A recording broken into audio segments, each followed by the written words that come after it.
Another big Habs draft update is they have interviewed Berkly Catton, and many people say that he is a top target, and he was questioned about potentially being picked by Montreal, and his answers, well, they were borderline perfect. We have to get into the odds of Montreal picking Berkly Catton, the WHL standout. Plus, we have a big Arber Xhekaj injury update that makes it both worse and better at the same time. You'll understand what we mean if you stick around for this episode of Habs Digest. Jesse, we're just going to get straight into the video, and we're going to start with Arber Xhekaj, and we got a bit of an injury update. Now, as we all know, Xhekaj has had some shoulder problems, just a few to say the least. You know, Arber Xhekaj, he's a guy we all love. He's one of the prized possessions of the Montreal Canadiens, but he's had some pretty bad shoulder issues. He actually said in an interview with Stu Cowan from the Gazette, he said, "My left shoulder's been bugging me throughout my career, even in junior. He never checked it, and he probably should have a long time ago. But then his right one blew out last year, if you guys remember. He never even had an issue with the right side. So his right one got fixed. He said it feels better than it ever was before. But then he had to get his left one fixed this year. But he said that there was a number of instances this year where he felt it move, he felt it sore. But he said he was hiding it because he wanted to play. That was on me, but I think I finished off strong, and that's what matters to me." Now, we kind of spoke a bit at length about this, Jesse, but I didn't realize the extent to which he's had shoulder problems. A left nagging shoulder injury since junior. Then his right one blows out in the NHL. And then his left one also blows out. But he was still playing through all of this, playing very important minutes. This is unbelievably impressive from Arber Xhekaj.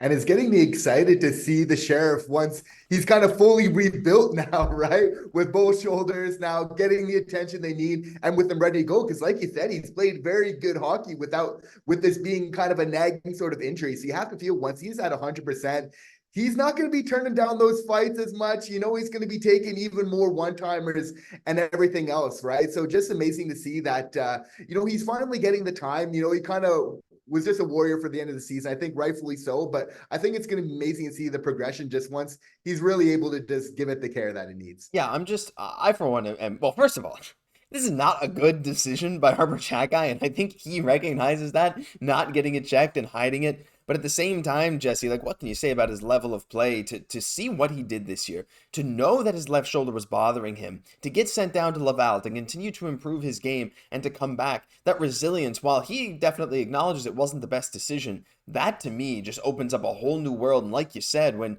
you're looking at a guy that could come back healthier than we have literally ever seen him next year, I don't even know what that looks like. And I feel like that almost puts a lot of our defensive rotations maybe into question, because we don't know how much better he could be. You know what? He's just showing what a competitor that he is, right? It's like, okay, should have he like got the surgery a little bit earlier, but gotta remember, like, he's in a heated race right now for his position on this lineup. So he's just doing everything he can to really solidify that. And as he says, it's like, it's how you really finish the season. He was able to really do that in fine form, right? So you have to feel that with his shoulder after getting the surgery, feeling even better than before, with the other one now getting fixed, like, he's going to come back stronger than ever. Hope so. Really excited to see Arber Xhekaj. Leave some love for Xhekaj down in the comment section below. Cannot wait. But we're going to get into Berkly Catton. This is a guy that we've talked about quite a bit, but not maybe as much as some other prospects like a Cayden Lindstrom or like a Guhle, but he should be a top target, and in fact, he is a top target. In an article written today where Marco D'Amico, he had some great quotes from Berkly Catton. This is from Montreal Hockey Now. Berkly Catton to be top Canadiens draft target this summer, and at the end of the article, they say, while Berkly wouldn't necessarily answer, the Montreal Canadiens have interviewed him. We're going to get into some of the stuff he had to say. He said, this is Berkly. Obviously, this is not Marco, but hey, you know, you never know.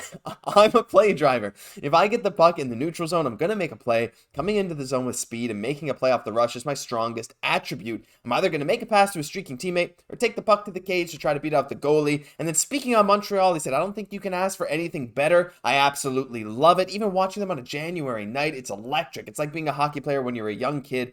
That's all you can ask for. Jesse, these numbers that he put up for the Spokane Chiefs in the Montreal Canadiens colors, mind you, their jerseys are very, very similar, are absolutely outstanding. His skill is unbelievable. His ceiling is crazy. But what I maybe liked best about the many, many things he said in this article was that he has that potential to just take that puck up the middle, dish to teammates, do those zone entries on his own. That's something that Montreal desperately needs more of. And I feel like he really fits the bill of the kind of scoring upside and skill that Montreal really wants.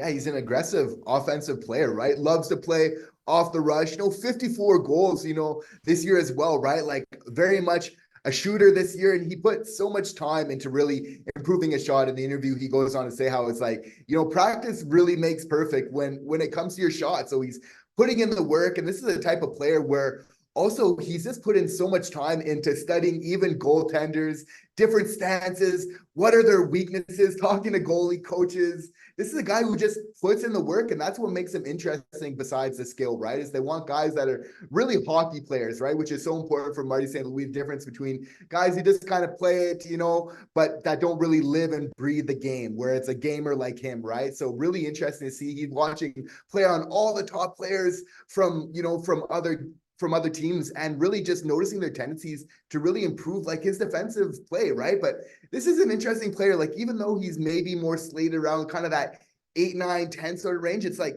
we have to remember when we're looking at drafts from every year, there is a very good players that are always selected in that 8, 9, 10, sort of range, right? So this is a very interesting player to keep an eye on. You were saying all that, right? He's really a student of the game, and that's something the Montreal Canadiens really do value. And there's a player that, and now he doesn't remind me necessarily of this player. It's just a guy that I've heard a lot about recently, and that's Wyatt Johnston of the Dallas Stars. And when you look back at what his coaches have said about him in the past, even in junior up until now, because he had a fantastic junior time in the OHL, unbelievable stuff. They said he was like, he had an unbelievable hockey sense, like off the charts hockey sense. He's one of those guys you could send out in pretty much any situation.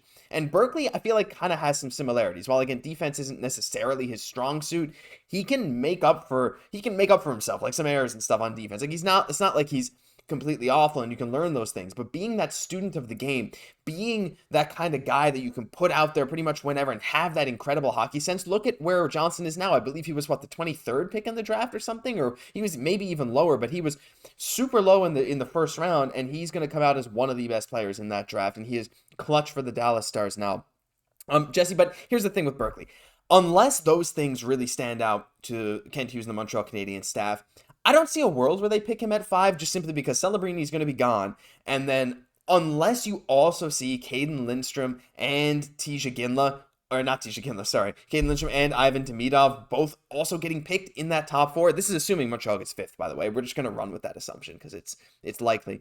Unless there's only one defenseman picked in the top 4, then maybe you make that consideration. But do you personally have Catton above either Lindstrom, Demidov? Well, not Celebrini, probably not either of those, but like, would you pick him if either of those two are still on the board?